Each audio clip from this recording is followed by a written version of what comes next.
Devamı vatandaş. Bugün Çislağa 2022 yıl 6. ayının 4. günü yukarı işimizin devamı. Ne dedi? Mecburlaş, karakterlik, balık sürüş. Mecburi tuğut çekleş katarlık vakala Şinjan'da 105 2020 yılı 6. ayda otları çıktı bu paketler. Vakit şu, lekin bundan burun başlandı o. Vakit şu. Otları çıkan vakit. Bu London'da tahsis kılıngan Uyghur Tribunalının 2021 yılı 12. ayının 9. günüdeki hükümü boyunca nehleşken delil muvaffak gumallanış dairesinden alkıp gitti. Mesela Şinjan'da müstemlik Uyguristan'da ırkı kırgınçılık kılıvatıdı. Toluk paketla yetip gelmegende muvaffak gumallanış dep atılıdıken bu muvaffak gumallanışın dairesinden alkıp gitti. Şinjan'da müstemlik Uyguristan'da insaniyet hariç cinayet yüz verdi. Cismani cezabi reş, ırk yoktuş yüz verdi. Bu ırk yoktuş cinayetlerini çekleş ehtinamısının ikinci maddesinde körüstülgen değil, tarmak maddesinde körüstülgeni bu içe yüz verdi. Uyghur Tribunal nurgun paketlerini tekşürdü. Bunun için de cümleden cüngü dairlerinin nopusunu elalaştırış siyaseti. Bu siyaset Şinjan'da müstemlik Uyguristan'da Uygurlarının nesil kaldırışını azaytiş ve çekleş gelip bardı. London'da tahsis kılıngan Uyghur Tribunal şu yerde Birleşken Devletler Teşkilatı'nın ırk yoktuş cinayetlerini çekleş ehtinamısının 2. maddesi D tarmığı boyunca Şinjan'da müstemlik Uyguristan'da ırk yoktuş cinayeti yüz bergelligini hüküm kıldı. Nurgulluğun advokatla mundaq hesaplıdı. Birleşken Devletler Teşkilatı'nın ırk yoktuş cinayetini çekleş ehtinamısının 2. maddesi B tarmığı asaslanıp gerçi bu tribunalga katnaşkan Uygurlarning mesela London'da ötküzülgen tribunalga şu işlerini 5 yılını ötküzgen Uygurlar katnaştı.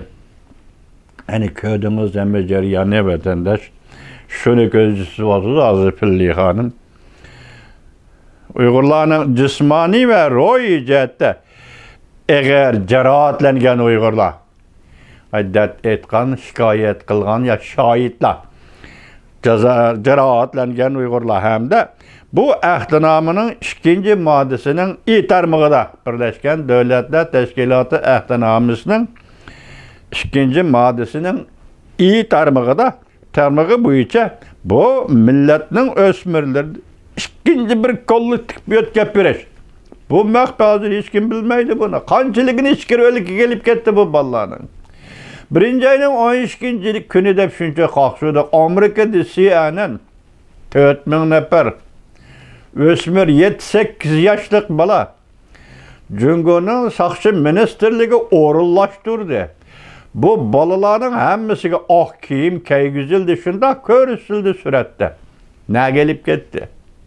Ne gelip vardı? Ne mi tecrübe işletmekçi, biyologiyelik, yani ne mi tecrübe işletmekçi, hemiyelik. Ya ki ulanın yürek bağırını, o işki azalarını kesip elip, Müslüman dünyasına, mesela öpke veya ki başka ciğerde gel içki azalar, Müslümanlığın buluşu gerek. Müslümanlığın boğanda Müslüman dünyası satalaydı. Uygurum,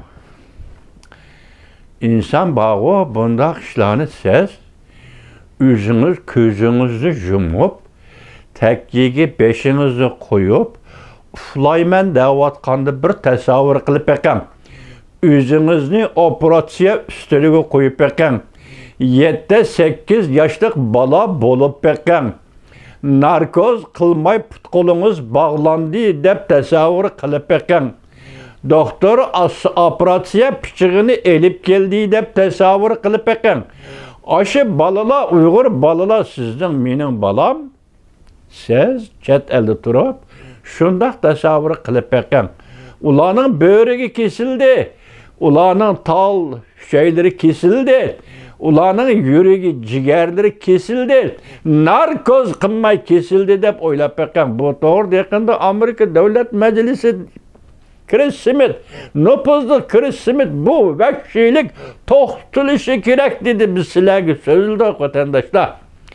Bu vahşilik, vahşilik bilan ichki bağrını elib olish, ichki a'zolarini elib olish to'xtatilishi kerak dedi. Bugun Filli xonim buni matbuot yuziga elib chiqib, ilmiy va qonuniy holda tekshirib kelib, hozir sizlar dedi dunyoga. Natsistlar davridagi jo'yishlarni qirg'in qilgandek qirg'in qilsa, bu qirg'inchilik bo'ladi deb bu ko'z qarashda turmanglar. Hozir Şinjan'da kelayotgan qirg'inchilik osti xarakterli qirg'inchilik. Asta kelayotgan bu qirg'inchilik ayni chog'dagi jo'yishlarni o'ltirish, Gitlerga natsistlarning qirg'inchiligi o'xshamaydi, balki eningdan beter azaplık deydi vatandaş. Gördünüz mü hazır ben dedim 7-8 yaşlık balını üstelge yatkızıp onun iç bağırını kesip atkan kesiş haletiga özünüzde üstelinin üstüne koyup oturup özünüz şunda tasavvur kılıp yakan vatandaş. Aşı balı emmez men koymuş üstel üstüne yatkan hep tasavvur kılıp yakan vatandaş. Uyghur bugün muşukunda. Şinjan'da ata-anası nazarband qilingan o'smirlarni hukumat boshqarishidagi yetib qo'padigan maktablarga, yetimxonalarga avat berdigan, hozir Uyg'ur bolalarga undaq maktab ochildi, bundaq maktab ochildi. Bugun siz maktab dedingiz.